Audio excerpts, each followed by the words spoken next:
E aí, galera? Chegamos Fala, aqui para pessoal. mais um podcast, Business Podcast. Mais um, Vitão. É, Vamos que vamos. Hoje temos um convidado muito especial. Mas antes, bom, se você está aqui pela primeira vez acompanhando nosso podcast, a gente criou esse produto, né, Roger, para poder falar sobre business, falar sobre negócios. Direto e reto. Direto e reto, sem romantizar, contando os problemas, soluções, tecnologias, coisas que acontecem no nosso dia a dia, dos nossos convidados que a gente traz. Então essa é a ideia aqui, é um papo descontraído, trazendo muito assunto sobre business em geral. Vão ter vários convidados aqui falando de diferentes negócios. Perfeito. E hoje é mais um. Fala pra gente aí das nossas redes sociais pra galera acompanhar. Muito bem, muito bem. Ó, você que tá chegando, muito importante aí, deixa o like, clica no sininho ali para poder sempre receber as nossas novidades.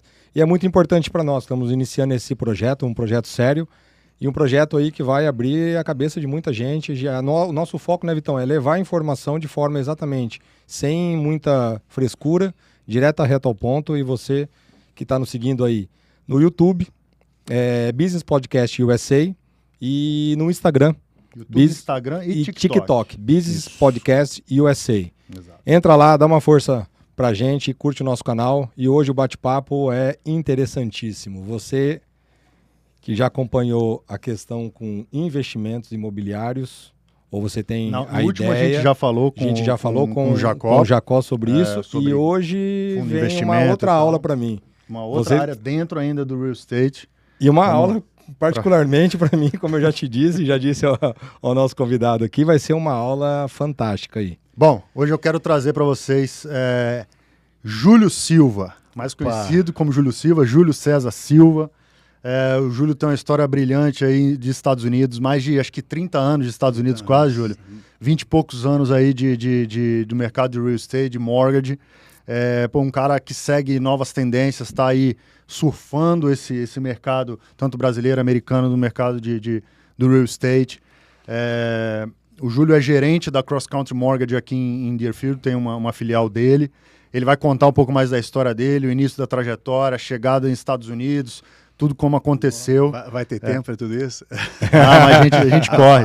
Ô Roger, você sabe que o Júlio é celebridade na comunidade brasileira. Não tem quem não conheça ele. Poxa, é um prazer, Júlio, receber a celebridade do nosso podcast. Aqui, sul da Flórida, Boca Raton, Deerfield e tal, todo mundo conhece. Orlando manda e desmanda. E Boston também, onde nasceu tudo.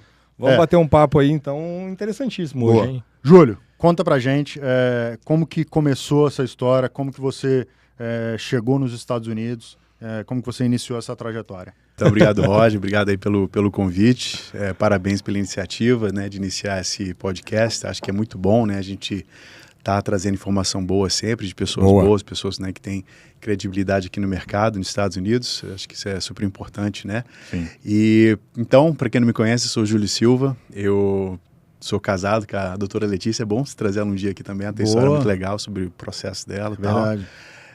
Tenho 2 filhos, né?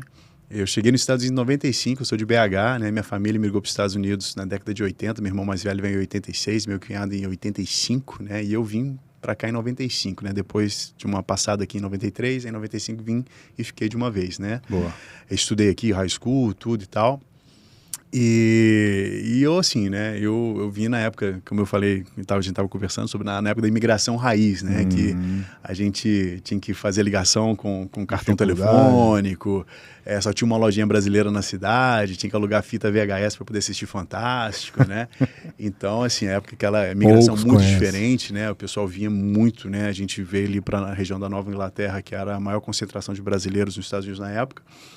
Hoje que a Flórida passou, né, a Nova Inglaterra, mas era assim, onde a comunidade ali, né, se firmou e cresceu. E assim, como eu trabalho muito com a comunidade brasileira lá ainda, a gente tem escritório lá em Massachusetts, né, a gente vê, né, os empresários que estão lá há 40 anos, há 30 anos, né, chegaram lá há muito tempo, se estabeleceram e, né, fizeram daquela comunidade muito forte. E eu cresci ali, um menino com 12, 13, 14 anos de idade ali em Boston, ali naquela região.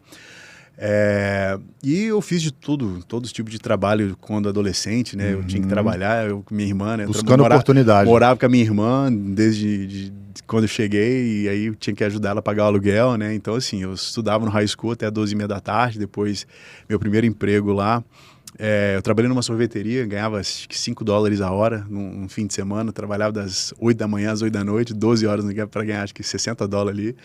Mas, né, e depois do high school trabalhando na padaria, depois fui trabalhar entregando pizza, entregando jornal, trabalhando no restaurante. Legal. Até que eu comecei a entrar pro lado, né, de business, assim, trabalhei com alguns escritórios lá, de contabilidade, de seguros e tal. E um belo dia, um líder de jovens da igreja que eu ia, ele comprou uma casa, né, isso lá em 2002, eu acho. E ele falou, olha, no escritório onde eu comprei a casa, eles estão contratando, eu acho que é muito teu perfil e tal, aquela coisa toda. Eu falei, olha, né, vou lá dar uma olhada, tava sempre, né, a gente procurando uma oportunidade. Eu saí do high school, eu não consegui ir para a faculdade, porque eu não tinha documento na época.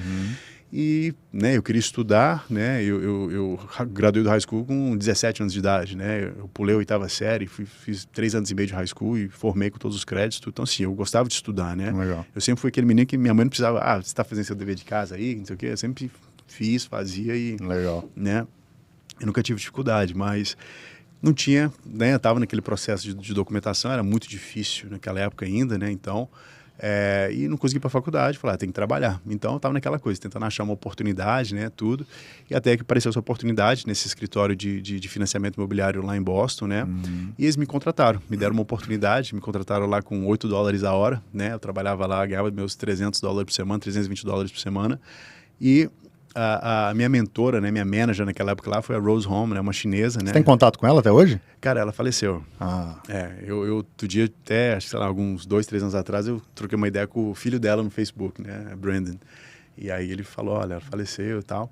Mas ela foi uma pessoa que, né, me marcou, que me deu início na minha carreira, né, me deu uma oportunidade. Eu comecei a trabalhar como assistente de processamento, né, de uma processor, né, que é a pessoa que faz a parte operacional depois que é feita a venda de um financiamento, né, que o cliente ele escolhe o financiamento e aí ele assina um contrato, né, de compra e venda de uma casa, aquele processo todo, aquela documentação toda, porque ele tem que passar por um processo de ser enviado para o banco poder dar a aprovação daquele crédito, né.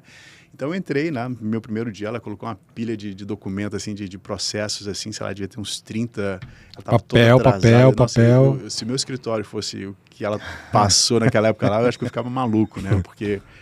Né, a gente trabalha com muita gente, né? Meu escritório a gente faz na média de 60 a 80 transações todo mês, né? de fechamentos. E é um processo longo, é um processo que é muito detalhado. Moroso, né? Exato. E qualquer errinho ali pode comprometer toda a transação, né? Então, só que aí ela não sei como é que ela sobreviveu aquilo ali. Só que chegou aquela pilha de documentos assim, eu não sabia bulufas, não entendia de nada do processo, só que eu queria uma oportunidade. Ela tinha um escritório ali na área do Seaport, ali em Boston, ali, bem de frente ali o porto de Boston. Eu lembro, era todo de vidro assim, você via os navios passando assim, entrando ali, indo ali pro porto. Falei, nossa, que legal. Já brilha os olhos, né? Já dá aquele... Né? Que negócio legal isso aqui, né? E aí, assim, eu tive essa oportunidade, né, de trabalhar, né, nessa indústria de real estate, né, na área do financiamento imobiliário, né, que eu acho que essa indústria ela tem várias oportunidades, né, em vários âmbitos, né, eu conheço várias pessoas em diversos segmentos na área do mercado imobiliário que se dão muito bem, têm uma carreira muito boa, né, conseguem, né, ter uma vida muito legal. Fazendo um trabalho honesto, sério. Isso é interessante, cara, a gente falar sobre isso, o tamanho desse mercado.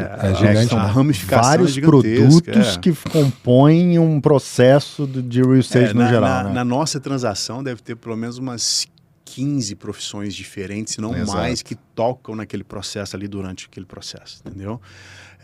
Então, assim, aí eu entrei lá e teve aquela, né, pilha de negócio, ela falou assim, ó, lê aqui que o banco está pedindo, separa o que não é para mandar para o banco, né, que não é para ver e tal, e ajuda a Sofia, que era a minha supervisora, né, ali naquele escritório. E aí, um belo dia, né, eu trabalhando lá, eu estava na área de processamento, na área de back-office, né, só que eu sempre fui uma pessoa muito de comunicação, eu gostava de conversar com as pessoas, né, eu na área de vendas, né? Talvez, acho que era que eu procurava estar ali, né? Um produto para poder, né, vender.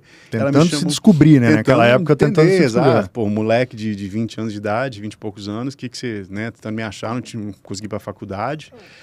Tava naquele lance de esperar documento ainda aqui nos Estados Unidos, não conseguia fazer muita coisa, né, sem o documento. E também, assim, falar, eu preciso romper, né? Preciso vencer. Então, eu lembro que eu li num livro uma vez, o cara falou, olha... se você não foi para fazer uma faculdade, né, de direito, medicina, engenharia, cara, vai para uma área de vendas, né? Porque aí você consegue venda algo. Vender, exato, entendeu? Se torne um bom vendedor, né? Resolva problemas, né? Seja bom em resolver problemas. Falamos disso, né? Falamos disso e é engraçado, porque isso no Brasil ultimamente, a gente vai falar muito de Brasil também, mas no Brasil não, vou dizer no geral, mas... No geral. Existia um preconceito muito grande, né, com o vendedor, e as pessoas não conseguiam, hoje talvez enxergam um pouco mais o potencial que tem vendas. Exato. Vendas é tudo. Tudo. Tudo na sua vida você vende. A todo tempo você está vendendo algo. Eu estava vendo uma vez... Ou vendendo algum tipo de produto, é dentista. Serviço. Exato. Ela tem que vender o tratamento dela, né? Então, se tudo é vendas, né? E isso é engraçado, porque muita gente não pensa nisso. O cara ele é técnico, ele é advogado, ele é médico e tal. Ele não pensa que ele tem que vender o serviço dele de qualquer maneira. O médico tem que se vender o tempo inteiro. Exatamente. Sim, exatamente. Até para você namorar, você tem que se vender. Exatamente. Né? Pensa Em todos os âmbitos. A gente fala, porra, esse cara é descolado, é de chaveco. Meu irmão, é vendedor. É vendedor, pô. É isso, cara. É isso aí. Tudo na vida é venda. E aí eu lembro que assim, eu falava muito sobre, né, você ser bom em resolver problemas e tal. E eu falei, poxa, a gente precisa ir achar um veículo, né? Que você se identifique, que você possa vender, que você consiga, né, fazer algo daquilo ali. Então, e aí eu fui convidado para essa reunião dos vendedores. Eu falei, olha, vai ter reunião às 7 horas da noite, eu saía às 6, eu falei, vou ficar, era no centro de Boston, falei, tem hora do rush, vou esperar ali a hora, né, da reunião. E, cara, aquela reunião mudou minha vida. Aquela reunião foi marcante, eu lembro até hoje, né, como eu falei, eu ganhava $320 por semana, e eu vi um menino de 26 anos, né, jovem de 26 anos, o cara recebendo uma comissão, Benny Huang, né, chinês. Não esqueço o nome dele, eu lembro da cena assim, viva na minha mente, assim, ela era cheque, né, de comissão, né? Hoje é tudo automático, né, cai o crédito na sua conta, mas, cara, ela entregou um cheque para ele de $5.200. Pra época e pelo que você ganhava? Não, eu falei, meu Deus do céu, isso existe? Como assim, cara? Eu trabalho o mês todo, ganhei $1.300 e o cara ganhou numa venda, né? Não sei se era uma venda ou duas, mas ele ganhou um cheque de $5.200 e aquilo ali me marcou muito, né? Porque aquilo para mim era muito dinheiro, né? Eu falei, meu Deus, como assim existe, né, esse tipo de dinheiro? Né? Alguém ganha um negócio desse assim, né? Numa tacada só, né? E aí após aquela reunião, eu fui ter uma reunião com ela. Eu falei, olha, eu posso vender também, eu posso fazer o que ele faz? Porque eu falei, cara, se ele pode, eu também posso. Né? Se ele fez, eu consigo fazer também. Ele não é melhor do que eu, né? Ele talvez está alguns anos na minha frente, mas, né, eu vou estudar, eu vou trabalhar, eu vou me esforçar, eu vou para cima, entendeu? Vou chegar então, lá. Exato, né? Então, fake it till you make it, né? Então, assim, você tentar, né, se colocar ali. E foi exatamente o que eu fiz. Cheguei na gerente, né, do escritório de financiamento imobiliário e falei, olha, me dá essa oportunidade, eu gostaria de vender também. Só que ela falou, olha, eu não vou te liberar do seu trabalho, você vai ter que trabalhar das 9 às 5, tá? E aí após esse horário, você vai prospectar. Pode vender. Você vai, né, procurar clientes e tal.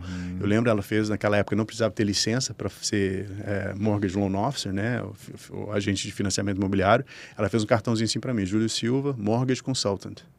E com os dados lá do escritório, telefone e tal.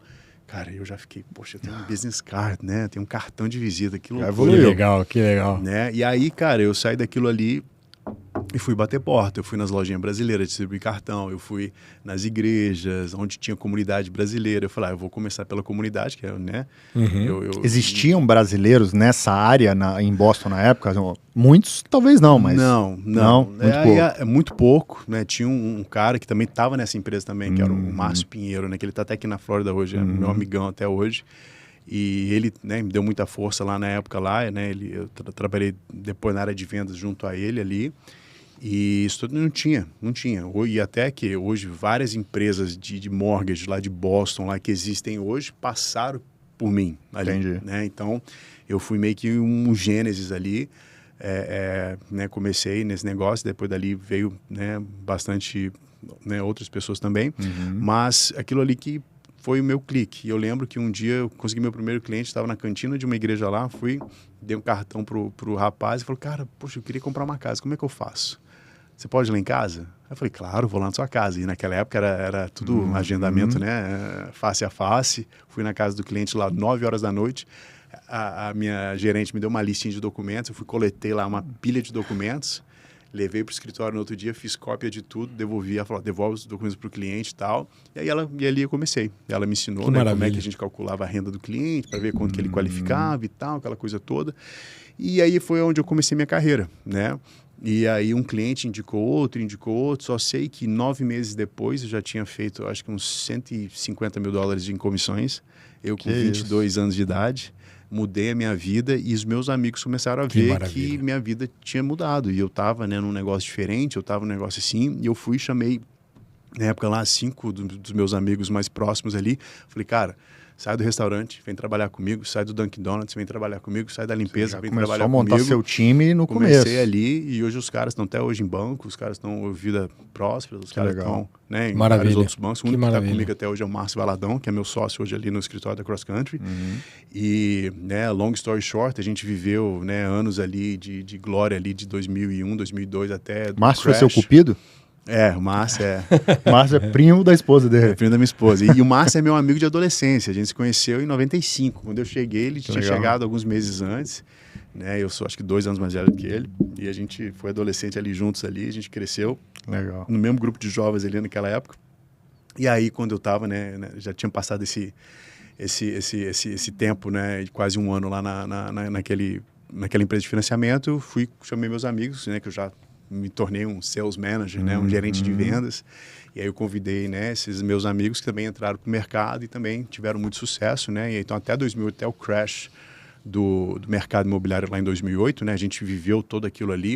Eu lembro que a gente, quando começou o mercado, a gente vendia juros, né, de 8%, 7% naquela época lá. Vamos falar disso hoje. 2002, 2003.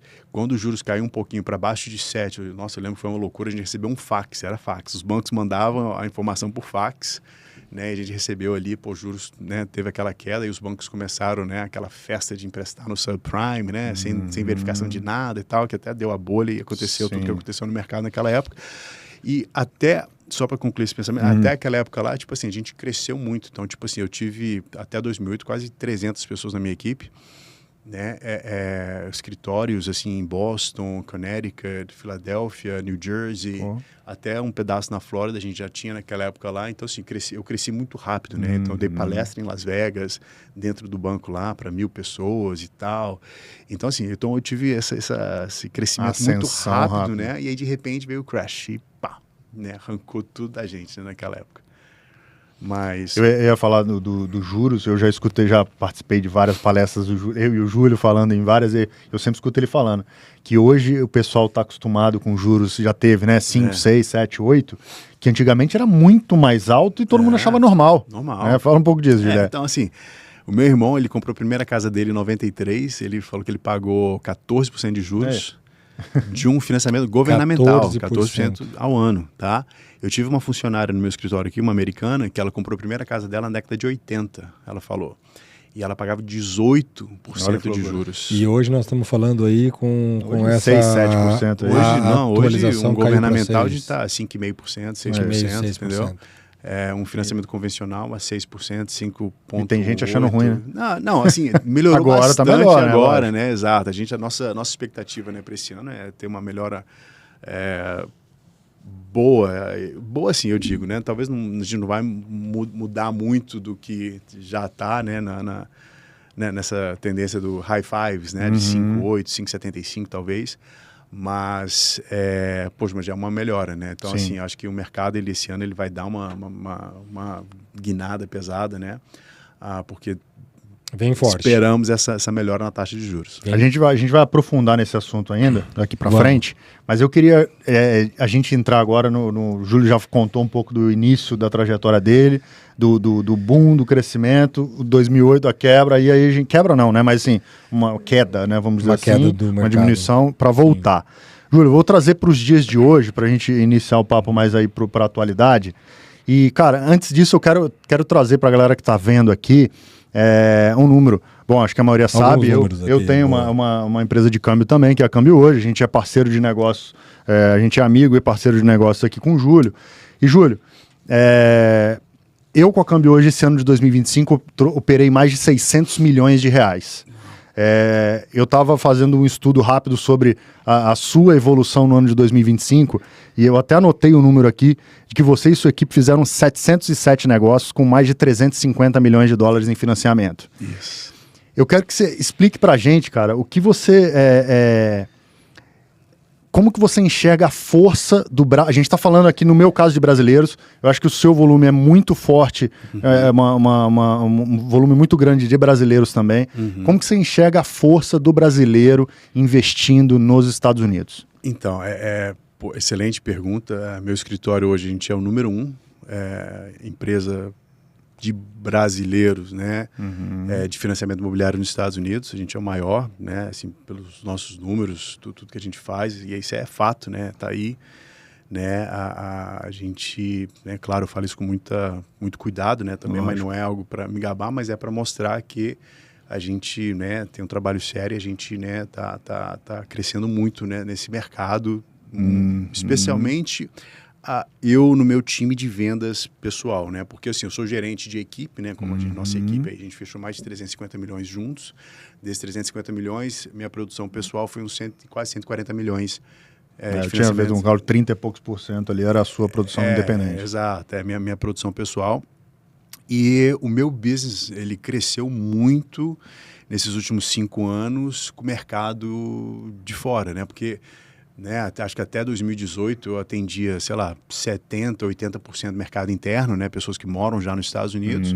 E de lá para cá, de 2018 para cá, eu vi um crescimento gigantesco dos clientes de fora, né, investidores internacionais. Foi exatamente o período que eu comecei a minha operação e exatamente esse crescimento vai para o mercado inteiro. Como a gente falou, é um hub ali de produtos que estão envolvidos no real estate ali, e tive essa linha de crescimento exatamente assim. E de 18 para cá, sim, é um crescimento absurdo, né? A gente meio que dobrou de tamanho ano após ano. Cara, eu nunca exatamente tive um ano menor do que o outro, né? Exato.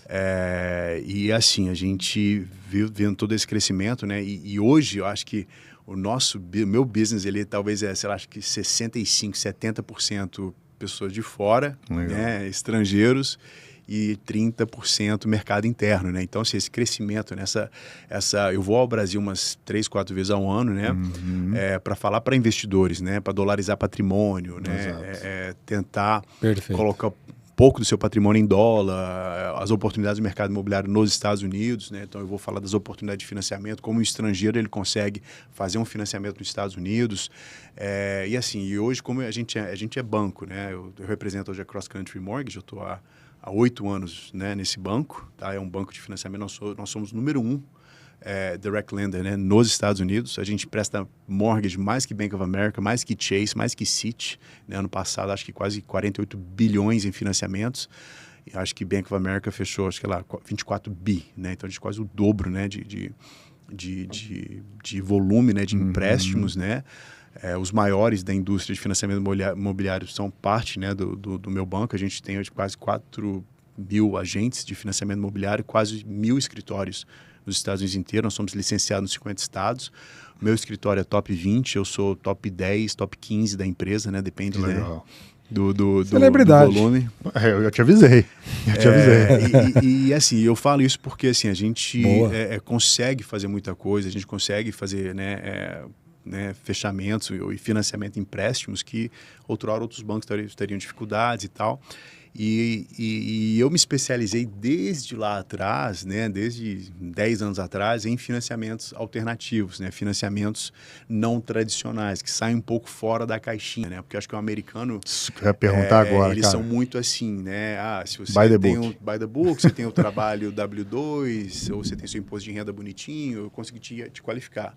Agora, eu não, eu vim de comunidade imigrante, comunidade empreendedora, comunidade... Saiu das regras totais. Está vencendo, o cara está lutando ali, então ele precisa de soluções alternativas. Então eu fui desde sempre naquilo ali, eu acho que isso que me ajudou muito a crescer, né? Eu cresci bastante resolvendo o problema de outros loan officers, né, que não conseguiu fechar, o corretor me ligava, Júlio, deu problema aqui, como é que eu faço? Tal, eu pegava, eu via, falava, olha, foi estruturado errado, tem que fazer assim. Cara, esses processos são os que eu mais gosto. Quando vem com um problema, que você fala, pô, é aqui que eu vou me estabelecer. Vou brilhar, né? Exato. A famosa gosta de resolver o problema. Voltando para aquela frase, né? Seja bom em resolver problemas, né? Quanto maior o problema, maior problema que você resolver, maior você vai ser compensado por aquilo, né? Então, toda vez eu gosto desses desafios e foi, né, a gente, né, foi crescendo, fazendo bastante isso, né? Interessantíssimo essa questão, esses números. E eu até trago aqui para a mesa uma questão de alerta ali para empresários que comunidade, buscam, né? né? A comunidade brasileira, a comunidade que junta com empresários. Eu tive até vendo ali que em abril de 2025 um empresário foi para Orlando e dentro ali acabou se aproveitando dentro de uma comunidade ligada à religião, e temos aí algo que virou público, né? Deu ali as pessoas perderam de fato, né? E um volume ali mais de 600 milhões de dólares, né? Então, assim, é muito importante que você que está nos assistindo ou quem vem buscar realmente esse investimento tenha um parâmetro, né, Júlio? Porque é muito fácil de se perder e, ao mesmo tempo, assim, não tem mágica, né? É um mercado que a gente vê ali que requer conhecimento, requer estudo, requer realmente como a gente quem está confiança, né? Complementando para o Júlio falar, como a gente falou, é um mercado que depende de vários pedaços. Se você não tiver num ecossistema ali de pessoas que são conectadas, sabem o que estão fazendo, não tem como. De responsabilidade do que estão fazendo, cara, você fica no risco. A gente estava falando no nosso último podcast com o Jacó, que você conhece também. Claro, grande Jacó. Isso. E falando de quão importante, né, cara, procurar um corretor que seja, cara, que saiba o que está fazendo, conheça o mercado, pesquise. Tem ferramentas hoje para você pesquisar na internet. E a matemática e as informações estão aí, né? Eu tô aqui não dá há muito cair tempo, né? Então, assim, eu já vi muitas histórias, muita coisa. E assim, eu acho que, né, você tem que tomar cuidado, né? Ainda mais quando fala de investimento, mexer com dinheiro, colocar dinheiro na mão das pessoas. Eu acho que, assim, tem que tomar muito esse cuidado, né? Fazer todo esse estudo, porque, cara, vira e mexe, aparece um golpe novo, aparece, né, uma pessoa que está vendendo uma oportunidade melhor do que a outra, né? Tem que ficar atento, né? É igual quando a pessoa me liga, nossa, o cara quer me oferecer uns juros de 5%. Eu falei, cara, esse juros não existe no mercado, não faz sentido isso, entendeu? Aí ou vou fazer um investimento com uma rentabilidade de mais de 30%. E mete 8% no cara, o cara oferecendo um retorno, assim, de 30, absurdo, que não funciona. Não então, assim, eu acho que tem que tomar muito cuidado isso, né? Eu acho que hoje tem ferramentas para você poder verificar. E, assim, você faria uma operação de coração com um médico sem licença, uma pessoa que fala que é médico e não tem licença, você faria, né, uma cirurgia na sua boca com um dentista que não tem licença, você compraria uma casa com um corretor que não tem licença, fazer um investimento com uma pessoa que não entende daquele investimento, porque você, às vezes, as histórias dos caras, os caras chegaram ontem e já estão falando que é especialista, que não sei o que e tal. Eu falei, cara... O marketing nós ia falar exatamente isso agora. A internet aceita tudo, né? Internet e uma boa planilha de Excel aceita tudo. Então, assim, acho que tem que tomar muito esse cuidado, né? Igual, assim, que o Vitor falou, é super importante você trabalhar com parceiros, né, de confiança, igual toda vez que eu mando um cliente pro Vitor, eu fecho o olho, viro as costas e sei que ele vai resolver. Exato. Entendeu? E eu falo para meus clientes, falo, não, pode, ele atende nossos clientes, é nosso parceiro, ele é meu amigo, o que ele falar, você pode fazer, confia. Então, assim, a gente, né, e eu falei até hoje com um rapaz da minha equipe, ele estava falando, poxa, mas, né, tem uns carinha aí que eles entram pro mercado e, em vez de ajudar, atrapalha, porque a pessoa, ela né, não tem nada de errado a pessoa começar no mercado e tal, só que às vezes a pessoa, ela entra... Acaba iludindo com o número e ela começa a falar coisa que movimento, não deve, né? que não e tal, aquela coisa, e acaba atrapalhando aquele cliente. Ah, não, mas aquele menino me falou que ele consegue 5%, você está falando que é 7%, eu vou com ele. Mesmo a gente muito sabendo perigoso, que não existe aquilo. Então, só que acontece, eu falei, cara, olha só, você tem que focar nos seus parceiros, entendeu? Porque assim... A pessoa que vende, que conhece, que tem mercado, que é autoridade no mercado dele, cara, ele não gosta de ficar toda hora mudando de parceiro, toda hora dando ouvido a uma pessoa nova que vem com uma ideia nova. Não, eu tenho meus parceiros estabelecidos, eu tenho meu top 100 ali, eu tenho meus provedores de serviços ali estabelecidos, que eu sei que, né, toda hora alguém me liga, eu posso te oferecer isso. Eu falei, cara, obrigado, legal. E o interessante, mas eu tenho meus parceiros que são fixos ali, que eu sei que eu posso confiar, entendeu? Enquanto somos parceiros de um mesmo cliente, vamos dizer assim, eu sei que o Júlio está evoluindo dentro do mercado dele, ele sabe que eu estou evoluindo no meu mercado, a gente sabe que os outros provedores do serviço estão evoluindo. Então, assim, é o que você falou, é a mesma coisa do corretor. O cara escolheu o corretor dele e ele vai seguir o corretor dele. Então, assim, Isso é o papel do empresário, o empreendedor, desenvolver a empresa dele, crescer, avançar, né, acompanhar o que está acontecendo no mercado. E eu acho que é isso que quem está investindo aqui é uma dica, né, importante para quem até tá tem uma pergunta que eu tenho aqui direto para o Júlio em relação a isso. Porque esse direcionamento certo para o empresário... e aí, Júlio, eu te pergunto assim, com as mudanças das leis imigratórias do atual governo, né, o Foreigner National Mortgage, né, para o pessoal ali, que é a questão do empréstimo para o estrangeiro, foi afetado? Você vê que será afetado? O que impactou deve impactar nessa questão do seu trabalho? O Trump está bem em cima, né, de imigrante e tal. Isso atrapalha, você acha? Essa lei atual ali, o que você enxerga com isso tudo? Olha, eu acho que o mercado, né, até agora a gente não foi afetado em nada, a gente fechou, né, os números a gente falou um pouco esse ano, né, muito forte, né, então positivo. Um grande volume, né, de clientes estrangeiros, ainda a gente está super busy ainda, né, todo dia a gente fazendo vários atendimentos. Não vi ainda, né, esse slowdown, né, e acho que a época crítica dessa parte migratória com o Trump meio que passou, né? Acho que deu uma acalmada, né? E eu acho que assim, o imigrante brasileiro que está investindo hoje nos Estados Unidos, ele, né, tem uma condição diferenciada, que ou ele está vindo já com green card, migrando, né, para os Estados Unidos, vindo para os Estados Unidos para poder viver e tal, né, já legalizado, ou é uma pessoa que está simplesmente dolarizando o patrimônio e ele não vai vir, né? Não vai mudar para ele já tem visto, né, para os Estados Unidos, né? Então assim, não afeta muito esse mercado. O que foi mudado, né, maio do ano passado, foi para financiamentos governamentais. Se você não é cidadão americano ou se você não tem green card, você não pode mais aplicar para esse financiamento governamental, que é o FHA, que é aqueles financiamentos para compra de primeira casa, que é o VA, né, que é o financiamento para veterano, e que é também o USDA, que é financiamento para a área rural.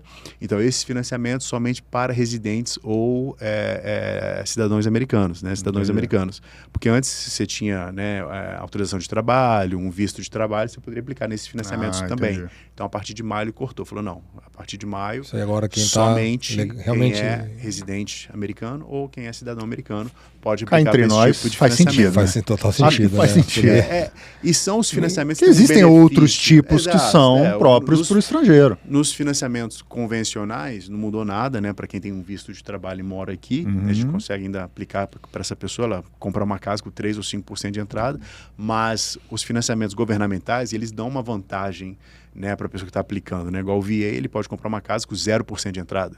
Financia 100% o imóvel, entendeu? Se ele tem um benefício do governo, de VA, de veterano.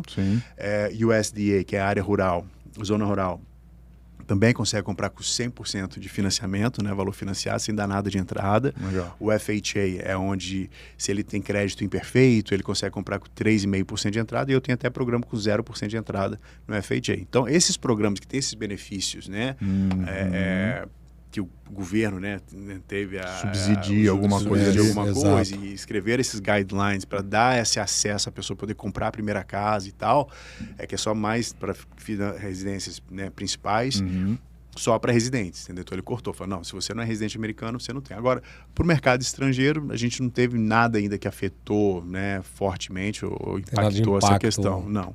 E, pelo menos eu, no nosso escritório, a gente não sentiu nada disso. Tá, beleza. Em cima do mercado americano a gente falou. Agora o que eu quero saber é do mercado brasileiro. Você acompanha a política no Brasil? Eu quero trazer aqui, não quero criar polêmica, nada com relação à política no Brasil, mas a gente quer saber se, primeiro, impacta o seu negócio. Assim, posso falar do meu business também, que é minha rotina acompanhar a parte política no Brasil, porque impacta no meu negócio. O meu negócio diretamente. Na área de câmbio também vive de especulação. A política gera muita especulação para o mercado. Então, assim, eu posso dizer por mim, eu sou do tipo que penso assim, cara, se tem alguém chorando, eu vendo lenço. Para mim, eu penso dessa maneira, não tem para onde correr.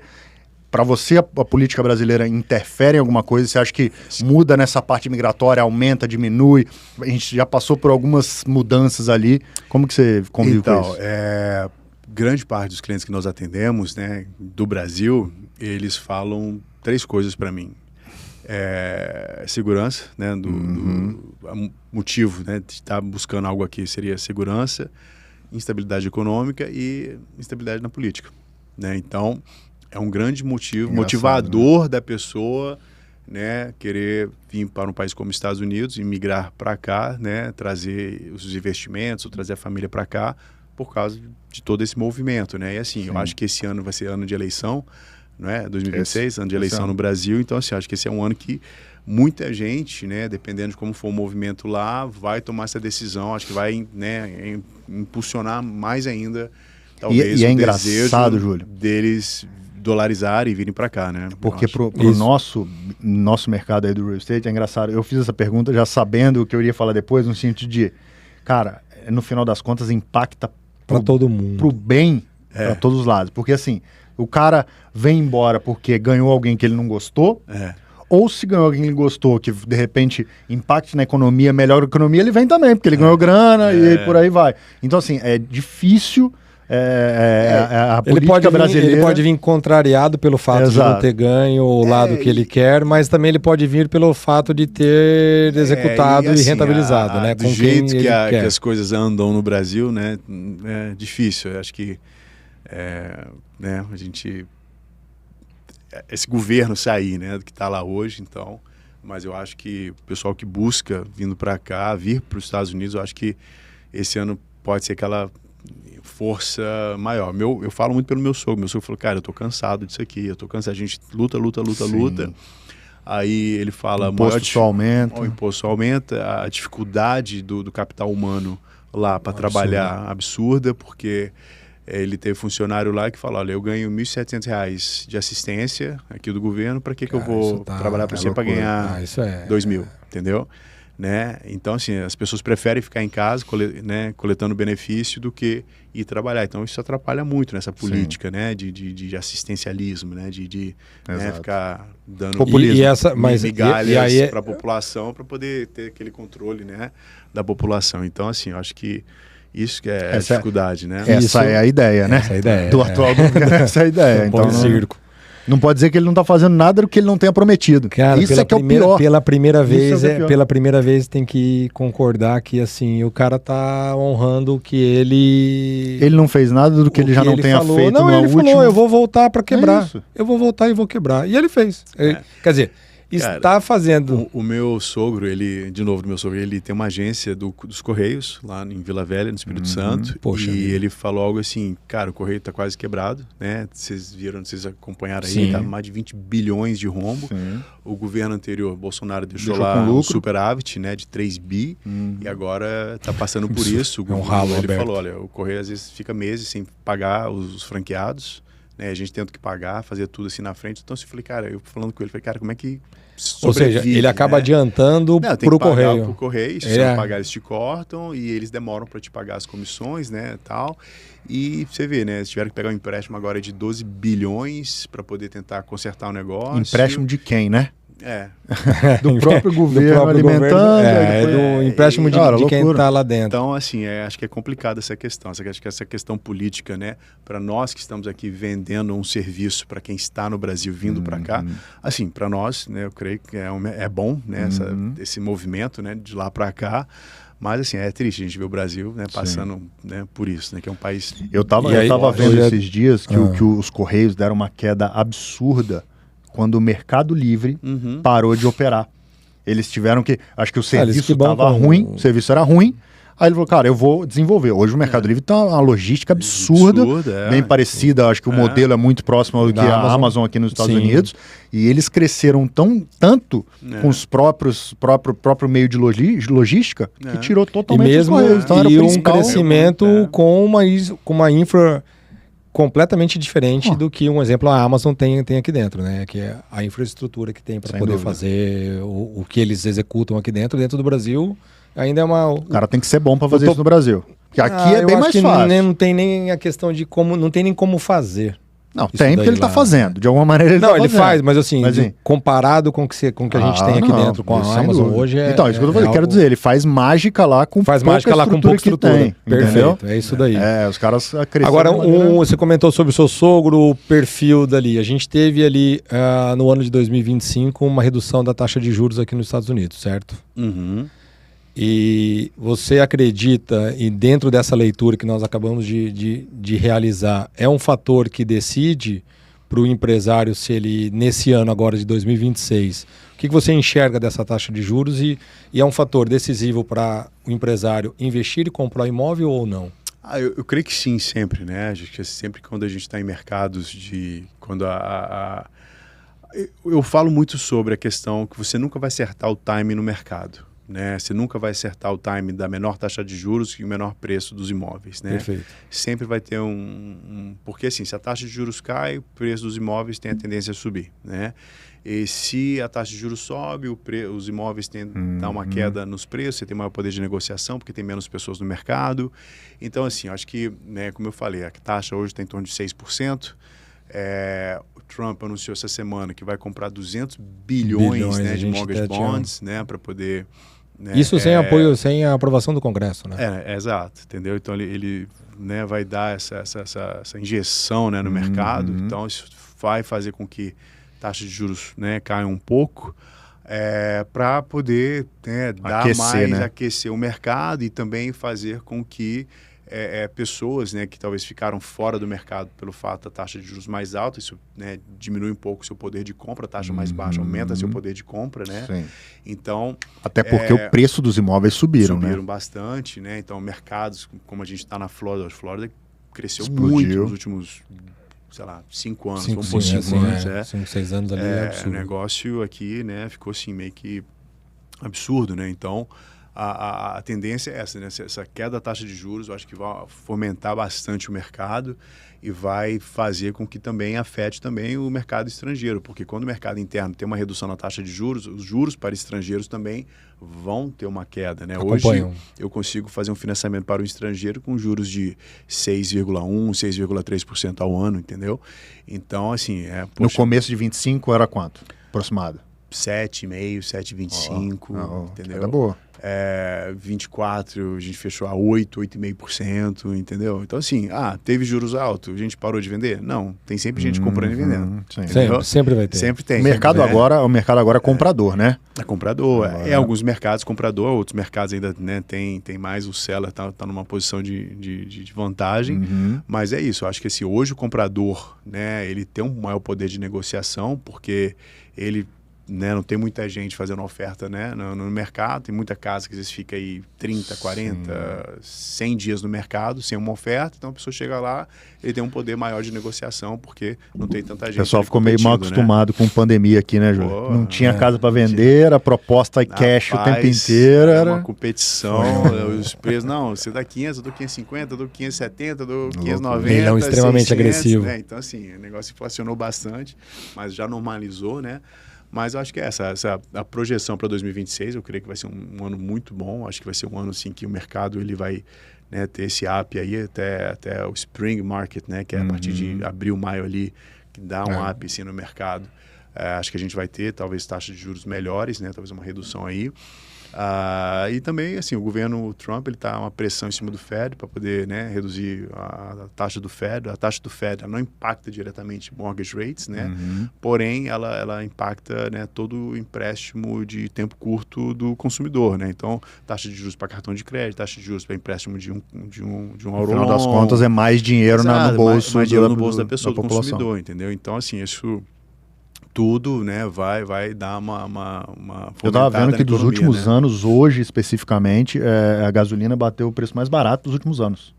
Em Orlando, parece que era o mais barato de todos ali. Da região da Flórida em si, foi o mais baixo hoje que bateu.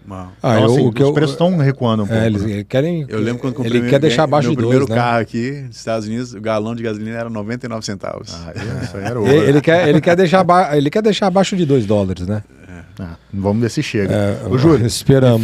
Me fala uma coisa. A gente falando ainda do investidor brasileiro que está aqui. esse investidor brasileiro focado, vamos falar de Orlando lá, que tem um mercado muito grande de casa de férias, você faz muito financiamento para esse tipo de vacation homes ali. Você acha que essa queda de juros também alavanca esse mercado? Afinal de contas, essa queda de juros diminui a parcela para o cara, para o investidor ali. E eu escuto muita gente hoje ainda. Eu escutei hoje, essa semana, um corretor falando... É bom comprar casa de férias? Cara, depende do lugar, depende da situação, depende do valor da casa, são vários fatores, obviamente, para você fazer um investimento. Mas a pergunta que eu quero dizer com essa queda de juros, facilita, esses investimentos se pagam? Ele consegue recuperar com aluguel de curto prazo ali para pagar o mortgage dele? A queda naturalmente vai fazer baixar a parcela, facilita um pouco mais. Assim, toda queda de taxa de juros é bem-vinda, né? Porque vai ter uma prestação menor. Assim, a grande dificuldade, às vezes, com o mercado de casa de férias porque tem muita oferta, né? Então, tem muitos condomínios, você entra no Airbnb, tem centenas de opções, né? E, às vezes, isso faz com que, talvez, a sua... como é que fala? O preço da diária caia. Exato. O preço da diária, né, seja um pouco menor. Mas assim, como a gente trabalha muito nesse mercado, eu tenho clientes que amam, que já estão partindo para a segunda, para a terceira. Eu estava com um cliente ontem, ele tem 4 dessas propriedades. E ele falou, cara, eu trato isso como negócio. Né? Todas elas rendem bem, eu já tenho elas há anos, que não sei o quê, nananã. Tem contabilidade específica para cada uma dessas propriedades. Então, assim, eu acho que é um negócio, é um business, né? Você pode comprar para ter, para sua família. Muitos clientes fazem isso, eles compram para ter, e quando eles não estão de férias na propriedade, eles alugam no Airbnb, colocam para alugar. O importante é o cara estar preparado, entender como ele vai fazer esse investimento. Exato. Porque assim, né? Eu não quero botar dinheiro nenhum. Cara, não necessariamente. Você está dolarizando o patrimônio, o imóvel está valorizando, são vários fatores aí. Isso. Você não quer botar alguma coisa porque não deu para comprar. Então, assim, cada um tem que ter um entendimento ali do tipo de investimento que ele está fazendo. Exatamente, ele tem que estar ciente, ele não está comprando uma calça jeans, ele está comprando, né, uma propriedade que, né, requer atenção, requer que eu já tive clientes que, Júlio, eu achei que estava alugando, só que aí deu um glitch lá no sistema da empresa de gerenciamento, a casa ficou fora da rotação. Nossa. Ele ficou, acho que uns 4 meses sem alugar a casa e só foi ver depois desse período, ligou, e aí, como é que tá aí?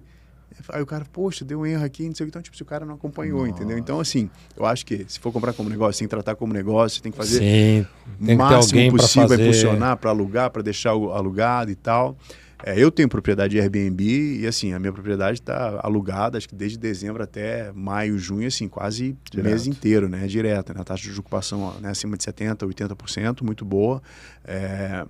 Mas é isso, você tem que tratar como que você quer tratar realmente o negócio. Muita gente compra, vou comprar para ter e passar férias e se a casa se pagar, beleza. E aí eu estou ganhando na apreciação, na valorização, eu estou ganhando nos benefícios, né, de ter minha propriedade ali, dolarizando meu patrimônio, aquela coisa toda. Então você não está perdendo, né? De novo, a gente falou no último aqui, a pessoa tem que estudar o que ela está fazendo, né? Exatamente. A gente faz um trabalho não dá pra ir pro mercado simplesmente. Exato, a gente faz um estudo quando o cliente está fazendo um investimento, você faz isso, eu faço isso, e os corretores têm que fazer isso, que é explicar para o cliente o que ele está fazendo, quais são os riscos da operação que ele tem, né? Vitor, tem muito corretor que não gosta de vender essas casas de férias e tem corretor que só vende isso, que gosta e sabe né, desenvolver um plano de negócio para o cliente dele e tal, e fazer isso daí. Eu sou banco preferencial de algumas construtoras lá em Orlando, e, né, algumas delas constroem esses condomínios de casas de férias e, cara, é quase sold out, entendeu? Eles lançam, pessoa ali brigando por um lote e tal, aquela coisa toda. Aí eu vejo depois também disso. E assim, é muito legal você ficar numa casa de férias versus um quarto de hotel. Exatamente. É muito legal, é muito... É outra experiência, né? Exato, é uma outra experiência. Acho que assim, é interessante, né? Ainda mais que você vem com família e tal. Então ter esse negócio. Mas é interessante para quem investe ali, por exemplo, a minha esposa tem a empresa que administra esses bens de alguns empresários que compram essa casa de férias, né? E realmente a gente vê histórias ali, como você acabou de comentar. O empresário simplesmente a procurou pelo fato de, eu tô com a casa ali já há um tempo, não tem locação, ou acontece alguma coisa, a pessoa tá fora daqui, não tem ideia do que precisa e necessita para poder tomar conta de um patrimônio desse, né? É casa, tem que ter cuidado. Meu, tem que cuidar, tem que ser cuidado. Assim, tem que ver como um business, né? É como business, negócio, é um produto, né? Você tem ali um produto, É por né? isso que eu falei, tenho clientes que tratam como negócio, eles se dão bem, gostam do negócio, partem para a segunda, terceira propriedade. Eu fiz um fechamento agora de um cliente que comprou comigo 4, 5 meses atrás, fez um financiamento, comprou um outro agora de 10 quartos.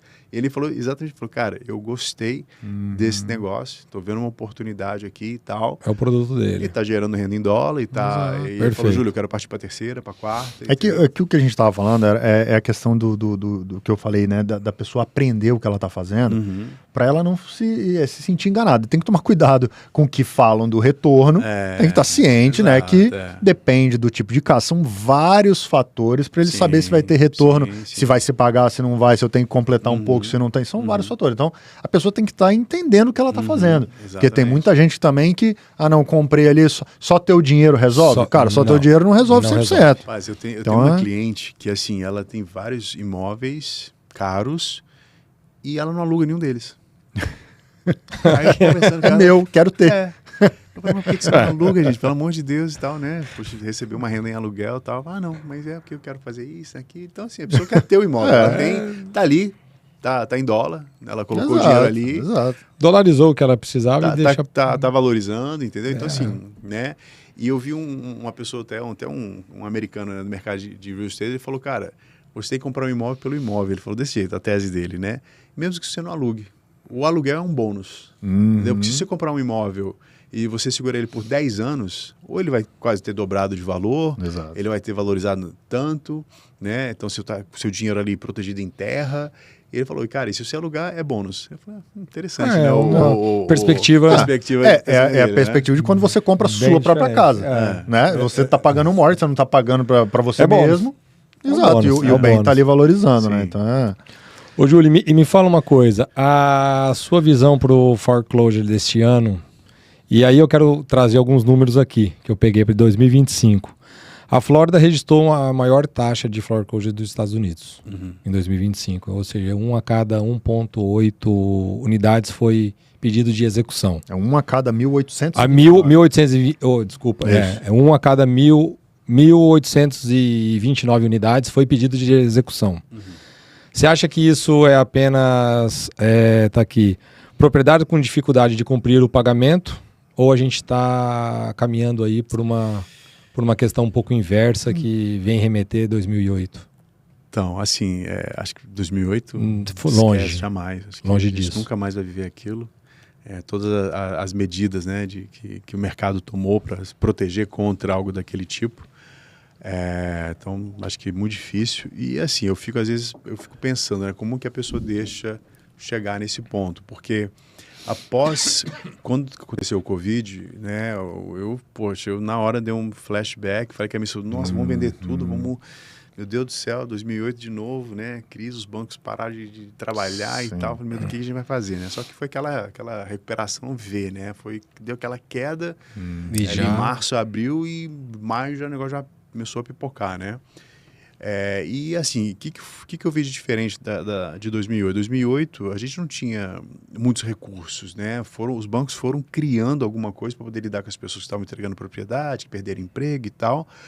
E agora no Covid, eles foram muito rápidos. Eles criaram soluções para as pessoas que, né, entraram em dificuldades. Nada como a experiência, né? Exato, muito rápido. Então, assim, eu trabalhava, né, na área de service business ali, eu trabalhava em hotelaria, eu trabalhava em restaurante, estou desempregado, eu não consigo pagar meu mortgage. Eu vou perder minha casa, vou perder meu crédito? Não. Eles criaram programas que você poderia ficar 3 meses, 6 meses, 1 ano sem pagar a prestação, e depois daquele 1 ano, depois que você voltou a trabalhar, eles conseguiram pegar aquele valor que você ficou devendo, jogar para o final do financiamento e começar a vida nova do zero ali, entendeu? Então, assim, eu vi muitos clientes nossos que passaram por isso, eles entraram num programa de forbearance, que chama, né? E tiveram essa proteção. Isso que eu acho espetacular dos Estados Unidos, cara. Isso você não consegue enxergar no Brasil de maneira nenhuma. Foi muito rápido. Então, assim, e outra, você não precisava justificar não, você pediu, eles te davam, entendeu? Então, eles foram muito rápidos para poder, o quê? Proteger as propriedades, para não ter foreclosure, não ter, né, um caos novamente, os bancos tomarem prejuízos enormes. Foi para poder as pessoas manterem, né, seu patrimônio, E a paz? preservarem E o psicológico da pessoa? o crédito, isso também, né? Então, foi muito rápido essa questão das soluções que foram apresentadas, né? Então, isso foi muito bom, porque ajudou muitas pessoas a protegerem as casas. Então, o que eu penso? Eu falo, olha, se a pessoa ela deixou chegar no foreclosure, porque algo muito sério aconteceu e ela não buscou ajuda suficiente, porque eu acho que tem recursos. Eu falo para o banco, ele não está no business de tomar casa de ninguém. Ele quer ganhar juros, não é ele quer emprestar, dele. Não é interesse dele, porque o banco tem altas despesas, ele gasta dinheiro para poder retomar a propriedade, depois tem que jogar a propriedade no mercado, vender, né, para desovar dá trabalho, ele não ganha nada. Do balancete do banco. Então, assim, acho que não é a intenção do banco tomar a propriedade de ninguém. Eu acho que hoje existem vários recursos, né? E outra, quando você vai ter uma notificação de foreclosure, você pode contestar aquilo por 2 anos, 3 anos. Não é rápido assim, o banco não tira você do dia para a noite ali, entendeu? Você pode ir para o juiz, olha, eu preciso de um tempo, preciso de um prazo, eu estou trabalhando com isso agora.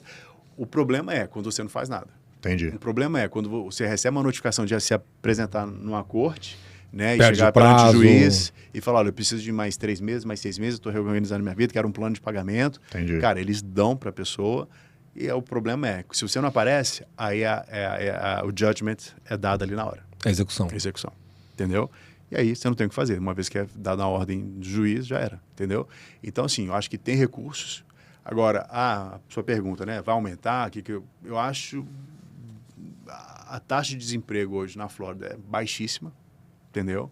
Nacional também está baixa. A nossa taxa de desemprego na Flórida, você pode olhar, é menor do que a nacional. A média nacional. A média nacional. Então, assim, eu acho que não é falta de emprego, eu acho que não é falta de oportunidades de negociar se você está passando alguma dificuldade. Eu tive alguns clientes que me ligaram, Júlio, poxa, o meu negócio está fraco, está devagar e tal. E eles conseguiram, né? Um prazo com o banco, um prazo de negociação. Eu tenho visto até loan modification sendo feito. O que é um loan modification? Eles modificam o termo daquele mortgage que foi assinado originalmente e às vezes reduzem, para reduzir a prestação, reduzem a taxa de juros e aumenta até o termo. Eu já vi aumentar para 40 anos um financiamento de um cara. Para ajudar ele pra poder a não... diminuir a prestação. Então ele pagava R$2.300 É realmente uma ajuda, eles né? aumentaram para 40 anos, diminuíram os juros bastante ali e né, pelo menos a prestação ele não pega dele reduziu bomba. Bastante. Então deu oportunidade para o cara ele reorganizar fôlego, a vida né, dele e tal. Então assim, dá fôlego. se a pessoa entra numa situação que vai ter um foreclosure, acho que tem uma coisa muito mais séria ali acontecendo que Mas o mais Não dá pra interessante falar. do que você comentou é que há essa possibilidade, há essa ajuda de fato, né? Não é Sim, simplesmente todo uma banco execução, tem um né? departamento que a gente chama de loss mitigation, né? Para poder tentar resolver a situação, o problema do cliente ali, entendeu? Antes que chegue no pior cenário que é um foreclosure, entendeu? Cara, muito interessante. Júlio, quero mudar de assunto. A gente fala vamos que só no tentar nosso... Vamos correr. Ah, boa. Vamos lá. Tá. A gente, aqui no podcast, a gente sempre tem alguns assuntos que a gente sempre fala.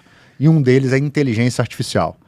Você estuda esse mercado, usa no seu trabalho. Você acha que para o mercado de mortgage ele Acelera tem algum espaço, processo? acelera processo? Como é que você está inteirado dessa Cara, então, assim, nova tecnologia? Então, a gente tem buscado, né, ferramentas, tem buscado, né, porque eu acho que muito a inteligência artificial veio para poder ajudar muitos negócios, a poder eliminar algumas etapas ali que a inteligência artificial vai conseguir fazer e ajudar.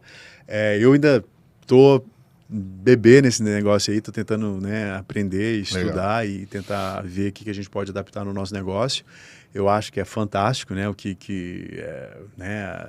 essas inteligências artificiais conseguem fazer e trazer de solução para vários negócios. Com certeza para o nosso negócio também já tem empresas criando produto, né, para a indústria de financiamento imobiliário, mas assim, ainda estamos tentando ver E como o que toda a gente consegue ferramenta nova fazer. tem um lado sombra, né? Exato, né? E assim, o nosso, não é que é o problema, né? Mas o meu negócio, ele é muito delicado, muito detalhado e muda muito o cenário. Não é 2 mais 2 é igual a 4, todo cenário tem uma situação diferente. Não que uma IA não consiga desmiuçar tudo ali, mas eu acho que o meu negócio ainda precisa muito daquele contato com o cliente, aquela coisa toda para poder a gente... Né, É muito humano, né? É muito humano. Por enquanto, eu acho que assim, ainda mais no nosso mercado de nicho, eu acho que ele é muito mais né, claro que pode evoluir bastante e a gente, né, ter, né, um disruptor aí gigante, entendeu? Porque acho que tem algum espaço ali, talvez, numa área inicial,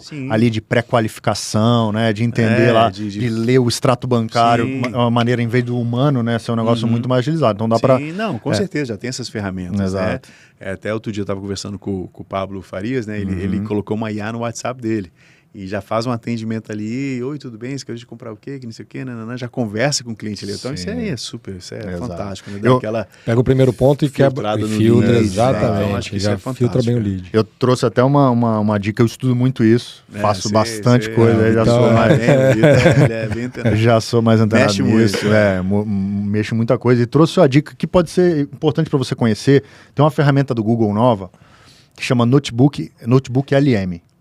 Cara, é espetacular, porque assim, quando você... É igual um Gemini, igual um GPT, é igual, mas é diferente. Qual o sentido dele? O Gemini, o GPT, quando você busca, ele busca amplo, né, numa rede, e muita coisa que você coloca lá, vem muita coisa genérica, às vezes informação errada, tem muito disso ainda. Sim, trocado, o bastante é o oposto. É muito legal. Você alimenta todas as informações que você quer lá dentro. Então, porque eu fiquei pensando qual que seria uma coisa legal para te falar, de você parar para pensar e falar, cara, pode ser interessante.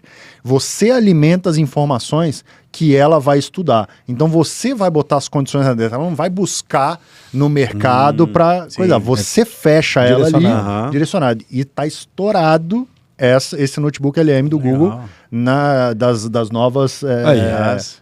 IaaS aí, e tá revolucionando por ser uma coisa interna. Então, dentro da sua equipe, dentro da sua empresa, você monta ali para ajudar internamente. E não ali ser um negócio tão amplo que faz, às vezes, você perder ali o fio da meada. Você não consegue puxar e começa a dar informação errada. É complexo. Então, o Notebook LM é um negócio legal, diferente. É uma dica aí para quem... Eu vou sempre tentar trazer uma dica boa de uma nova IA para cada uma coisa. A gente tem os livros de guidelines, né? Dos programas de financiamento, pode jogar um negócio dentro desse aí 100%. Tirar as dúvidas, né? Porque é muita 100% coisa, muita isso. informação que a gente trabalha. Você pega lá um guideline desse, tem quantas páginas? Cara, ele vai ler o negócio inteiro, vai te dar esmiuçado o que você precisa. Exato. E importante, ele só vai buscar o que está ali dentro. Legal. Então você pode montar vários agentes vários agentes específicos para cada tipo de mortgage, por exemplo. Sim. Tô dando uma dica, depois você manda o cheque, hein? Isso aí. Depois você lembra do cheque? Hoje depois você manda o Zé para ele. Bem, Vitão, dá pra gente ficar aqui com o Júlio horas, que é um papo assim, que gera assunto. Inclusive, quero já agradecer e deixar o convite para uma próxima, porque a gente tem ali, tem conversa pra caramba aqui. Mas o nosso tempo é curto aqui, né? Infelizmente o nosso tempo é curto. E aí, Júlio, caminhando aqui pro final, a gente sempre faz uma pergunta aos nossos convidados aqui, é uma pergunta que a gente tem aqui, inclusive para quem está nos assistindo, e sempre ter uma ideia diferente, sempre tá antenado com diversos segmentos, diversos empresários. E a pergunta é a seguinte, onde foi na sua carreira, de tudo que você contou, desde lá, de onde começou em Boston, até hoje, e no que se tornou hoje, aonde foi que você deu o clique? E o que você deixa de informação para quem está nos assistindo? Onde transformou a sua vida ali, de fato? Eu acho que assim, eu tive 2 momentos na minha carreira muito importantes. O primeiro, aquele que eu contei, de ter visto, né? Eu fui exposto à oportunidade. Perfeito. E eu quis, né? Então acho que a força de vontade e o querer, você ter aquela ambição boa de você buscar algo, acho que isso é uma força que faz, né, você levantar da cama todo dia e correr atrás do objetivo. E também a dificuldade que eu passei depois de 2008, porque né, depois que o mercado quebrou, aquela coisa toda, a gente teve que fechar escritório, isso e aquilo, aquela confusão, e nossa, a gente não sabia o que ia acontecer no mercado, foi um momento muito estranho do mercado, tenso, e dali a gente passou várias dificuldades, né? Então assim, a gente teve que se reerguer de novo no mercado, e assim, eu sabia que, né, eu tentei vários negócios depois, porque quando o mercado quebrou, falei, a gente ia para uma mesa de financiamento, a gente não conseguia fechar, o banco ligava e falava, olha, a gente não vai mais financiar, a gente perdeu o dinheiro, não tem mais fundos, e o cliente lá já assinou os closing documents, fez a transferência, fez tudo, e o banco não vão pagar mais. Aconteceu isso.